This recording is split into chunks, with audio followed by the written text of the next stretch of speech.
In any city, in any country, go to any mental institution or halfway house you can get yourself to. Storm up to the front desk with a look of rage on your face, and immediately demand to see a person who calls itself the Holder of Peace. The attendant will recoil and ask you to speak softly. Do not comply with this request. If anything, speak louder, for the anger in your voice is all that keeps the chains locked on the door behind the desk. Keep the anger in your voice. The attendant will duck under his desk and point with a quivering finger down the hall to the right. That was not there before. Immediately turn and stomp off down the hall. Do not look over your shoulder, for should the attendant catch you, and he will casually lean back and flip the lock off the door behind him. Walk until you find a door with a beautiful mother-of-pearl inlay design. Throw it open, but take the rage off your face before entering. The ones inside do not appreciate such anger. Walk in with a peaceful look across your face. You are in a beautiful, open-air temple, with ivy curling up the marble pillars and exquisite mosaics embroidering the walls. The door will lock behind you. Do not try to open it, for it never will, and the monks wandering about in beige robes will do anything to get you to say, even if it means your death. Meander around. No matter what language you speak, the monks will speak it too. They will be friendly, and all of them would love to chat, but you must politely decline. Tell them you must speak with the head of the order. Eventually, you will be directed to a man sitting at a chessboard, the temple's abbot. The figure across from him is hooded and wearing armor.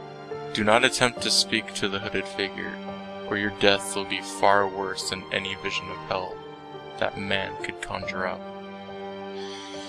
Instead, turn to the man in the now familiar beige robes. The game is one move away from checkmate. Bow and ask nicely, "Why do they gather, Father?"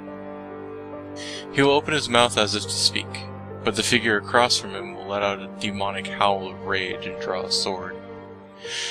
It is beautifully crafted, but will seem to be somehow stained with an unthinkable evil. With a yell, the figure will kick you down and begin systematically slaughtering the other monks. They will try to fight back, but they have only staves, and the sword the madman wields is so sharp that it slices through the pillars like a knife through butter. As you are watching this, the abbot will make a final move in the game. The man in armor will swing around and then run at you with the sword upraised. If you were rude or did something wrong, you will be rent apart at the atomic level by the blade of the sword, and the pain will never cease. However, if you are polite, the abbot will step in front of you and jam the Black King into the right eye of the warrior. Pay no heed or sympathy as he falls to the ground, screaming, or the abbot will whirl around and do the same to you with the White King. Instead, focus on the abbot, who has now turned around to face you. He will tell you why they gather.